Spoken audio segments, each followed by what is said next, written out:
In Cairo, a muezzin calls faithful Muslims to prayer.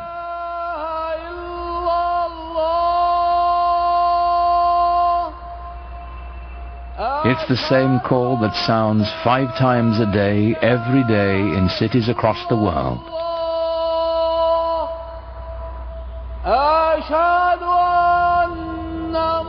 Nearly a quarter of the people on earth respond to it, bound together by the enduring spirit of Islam.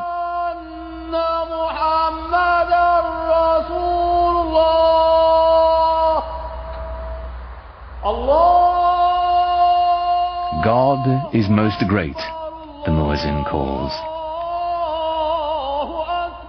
I testify there is no other God but God. I testify Muhammad is the messenger of God.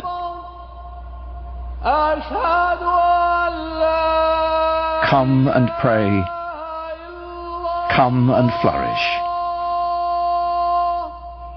God is most great. There is no God but God.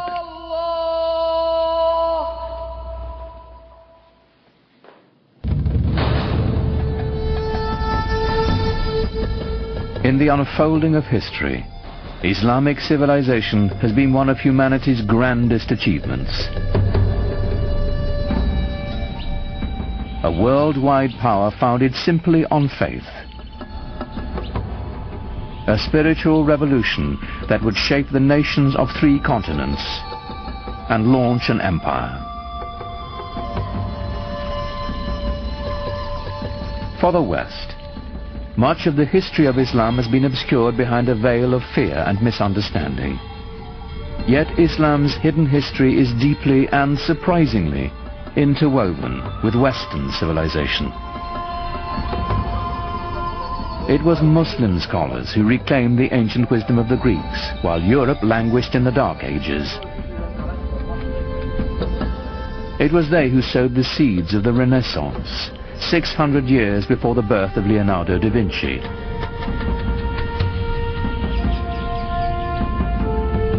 From the way we heal the sick, to the numerals we use for counting, cultures across the globe have been shaped by Islamic civilization. But all this began with the life of a single, ordinary man, and the profound message he proclaimed would change the world forever. His name was Muhammad.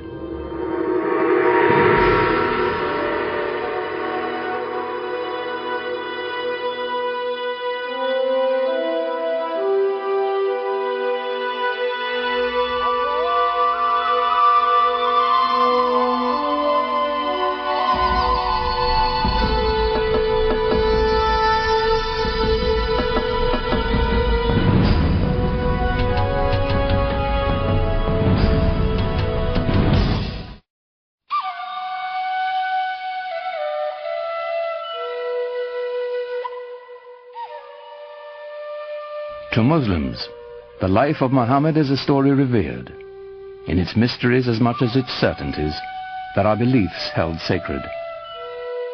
Whatever we can tell about the Prophet, of course, is screened through the filter of what has been preserved over the centuries and what people have wanted to preserve. And it's very difficult to pull out from all of these different sources that are very adoring and the ordinary human being that the person that he was.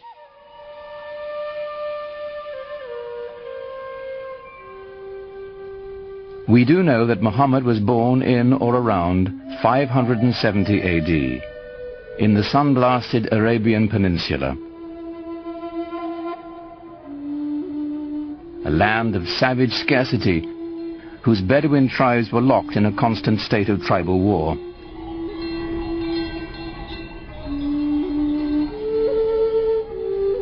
While still an infant, Muhammad's parents gave him his first taste of life in the desert. Muhammad was from a town, Mecca, but he was sent off to live with the Bedouin because the people, even in the town of Mecca, felt that the Bedouin were the holders of the deeper cultural Arab values. And the Bedouin view the townspeople as having lost their really authentic roots in Arab culture and the poetry and animal husbandry and all the things that they do so well. By the time Muhammad was 6, both of his parents had died, and he was taken under the protection of his uncle, chief of his clan. Being an outsider gave him a singular perspective.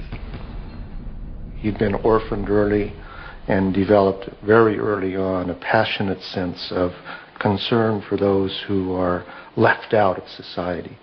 To be orphaned in a tribal society where clan and family relationships are your keys to everything, success, status, honor, dignity, is to face what it really feels like to be marginalized. And that obviously had a very deep impression on him as a young man. In some ways, it was detrimental, of course, to grow up without parents, but in other ways, he was so adaptable. He had many parents, he had many fathers, he had many mothers, so it made him a child of everybody. Muhammad's clan, like Arabs all across the Arabian Peninsula, would share the stories that had been told and retold for generations. Pre-Islamic Arabian civilization was largely an oral culture, and there was tremendous respect for and admiration for people who could express themselves orally, and especially those who could recite poetry almost at the drop of a hat. Some of the most important people in a tribe were the poets. As they sang of the glory of the tribe, they told the story of the tribe. To the Bedouin, the word had a mystical importance. Poets linked the tribe to its ancestors and celebrated values older than memory. Poetry was the sinew that bound the Bedouin together, celebrating their victories, lamenting their defeats. The poems themselves, like the poems of Homer, both celebrate this great heroic ethos and yet intimate in the deepest way the tragedy that this ethos of constant tribal warfare brings to people.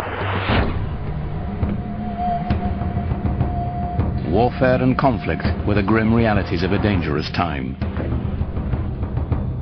Muhammad's uncle taught him the skills he'd need to survive in a world where even a prophet would wield a bow and arrow.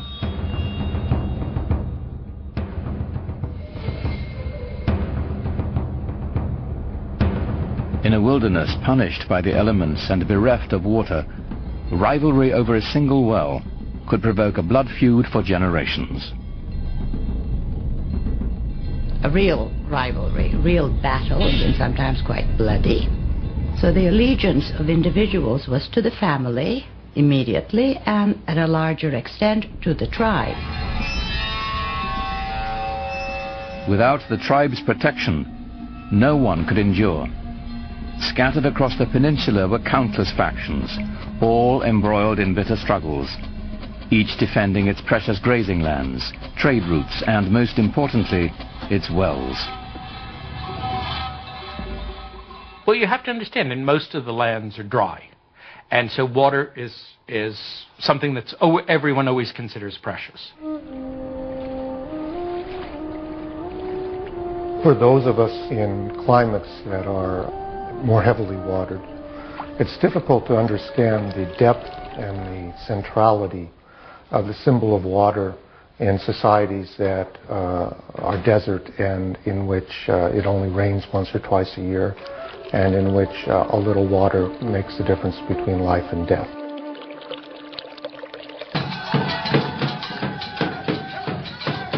Each clan had its own separate gods and totems, to water and wind, fire and night. They were kept in the caravan town of Mecca, in a shrine of wood, stone and cloth. It was called the Kaaba, the Arabic word for cube. Pre-Islamic Arabs worshipped a number of spirits, and they were generally nature-oriented spirits, sometimes associated with natural features like trees or rocks or springs. And the Kaaba in Mecca was one of a number of these sanctuaries centered around a particular cluster of deities. It was said the Hebrew patriarch Abraham himself built the Kaaba centuries before, and that a sacred black stone it held within had fallen from the sky. In these turbulent times, the Kaaba provided a rare place of peace. Only here would the Bedouins submit to a temporary truce before returning to their conflicts of the open sands. There was this one place in the middle, around the Kaaba, which was, from even pre-Islamic times, was a place of a sacred enclosure where all people had to put down their arms. And this, of course, facilitated trading because it meant that you couldn't carry on your feuds when you were doing your buying and selling. The spiritual and economic importance of the Kaaba in Mecca are pretty hard to separate as far as the pre-Islamic Arabs are concerned. The Kaaba made Mecca a vibrant center for trade. Here were found Arabian incense, exotic perfumes and Indian spices, Chinese silks and Egyptian linens.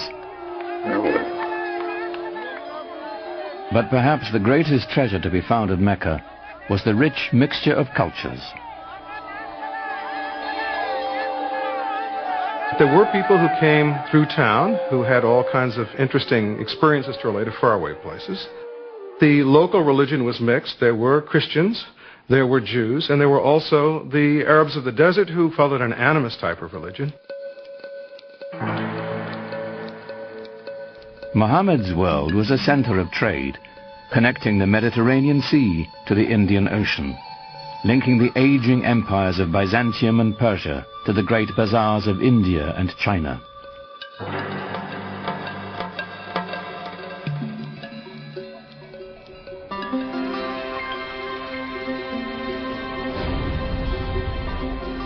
Muhammad became a merchant. In fact, he had a great flair for trade. At the age of 25, while leading a caravan northward to Syria, his talents caught the eye of the shipment's owner, a wealthy widow named Khadija. She was so taken with Muhammad, she proposed marriage.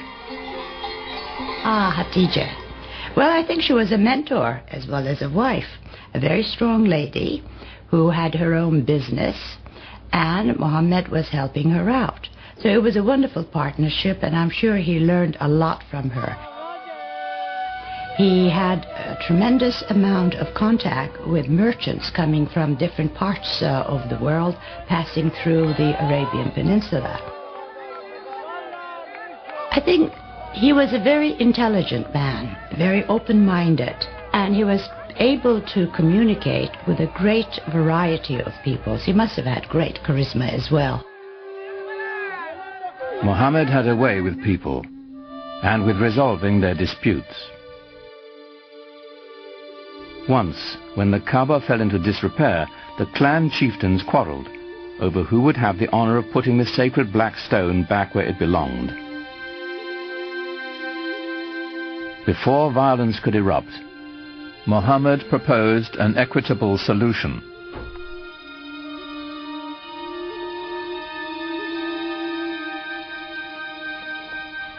United in the effort, the four leaders shared the weight and the honor. In gratitude, they invited Muhammad himself to replace the sacred stone. He became known as Al-Amin, the trusted one. There are all kinds of indications that he was tremendously interested in religious questions. This is obviously not something that an ordinary person probably was interested in those days. He talked to sages, Arab sages. He talked to Jewish and Christian sages who lived in the area. He used to go up into the rock hills around Mecca and meditate, think about things. And at some point had this extraordinary vision, which is spoken about very evocatively and elusively.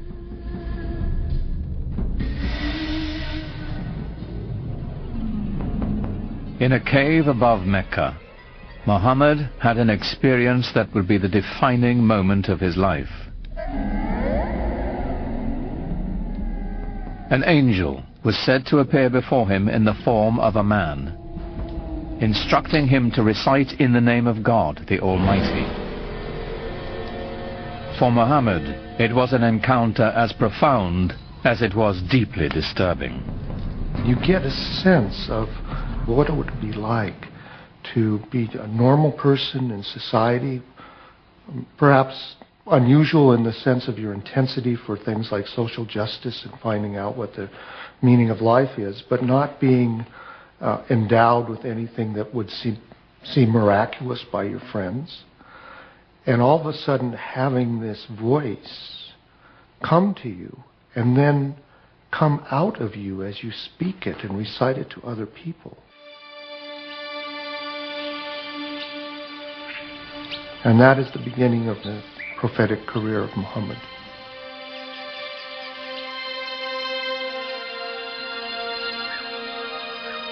The months to come would bring more revelations. Powerful words of a lyrical quality, more beautiful than the most exquisite Arabic poetry. Above all, Muhammad was to bear one message to his people, a simple yet radical proclamation, that there is only one God. The central tenet of Islam is the oneness, the indivisible unity of God. Not something that is simply that one pays lip service to, but something that is absolutely the most important concept. Divine unity is more than saying there's only one God and there aren't other deities. It's only